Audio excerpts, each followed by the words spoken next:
அண்ணன் திருமானன் அவர்களே, நீங்க என்ன எவ்வளவு வேணா திட்டிக்கோங்க. ஆனா உங்க கட்சி மாறி ரொம்ப நாள் ஆச்சுங்க.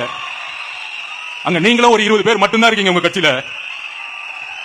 நாங்க ஏன் உங்களுக்கு பதில் கொடுக்க மாட்டேங்கிறோம்னா, ஒரு 20-30 கட்சி தலைவர்கள் மட்டும்தான் பேசிக்கிட்டு இருக்கீங்க. ஆனா தொண்டர்கள் மொத்தமா இங்க மாறிட்டாங்க.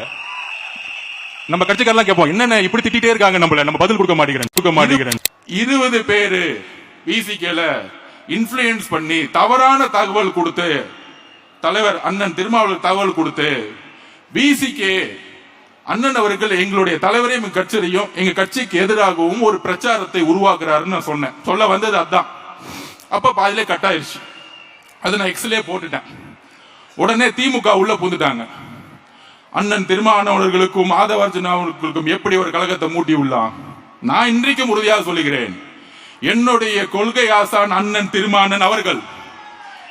எனக்கான முகவரியை கொடுத்தது அண்ணன் திருமாவளவன் அவர்கள். என்றைக்கும் ஆதவர்ஜனா நன்றியை மறந்தது கிடையாது, யாருக்கும் துரோகம் செஞ்சது கிடையாது. என்ன மன்னிச்சிருங்க, நான் அப்படி பேசல. நான் பேசினது மாத்திட்டாங்க, தெரியாம பேசிட்டேன். நான் இப்படி பேசல, அந்த மாதிரி பேசிருக்கூடாது. இந்த மாதிரிலாம் பேசணும்னு நினைச்சேன். ஆனா அது இப்படி மாறி போயிடுச்சு. ஆனா இது இப்படி இல்ல, கட்டி ஓட்டி பண்ணிட்டாங்க, திருச்சிட்டாங்க. என்னோட குருநாதரே திருமாதான். நான் அவரை பத்தி தப்பா பேசுவேன். ஐயோ, நான் அந்த 20 பேர் கூட சொல்ல, நீங்க பிரஸ் மீட்ல உங்க பின்னாடி இருக்க 20 பேர், நான் அந்த எண்ணத்துல சொல்லல. தயவு செய்து என்ன மன்னிச்சிருங்க. ஐயோ மன்னிச்சிருங்க. இல்ல அப்படி சொல்லல, தப்பா எடுத்துக்காதீங்க, தவறா புரிஞ்சுக்கொள்ளப்பட்டது. என்ன மன்னிச்சிருங்க.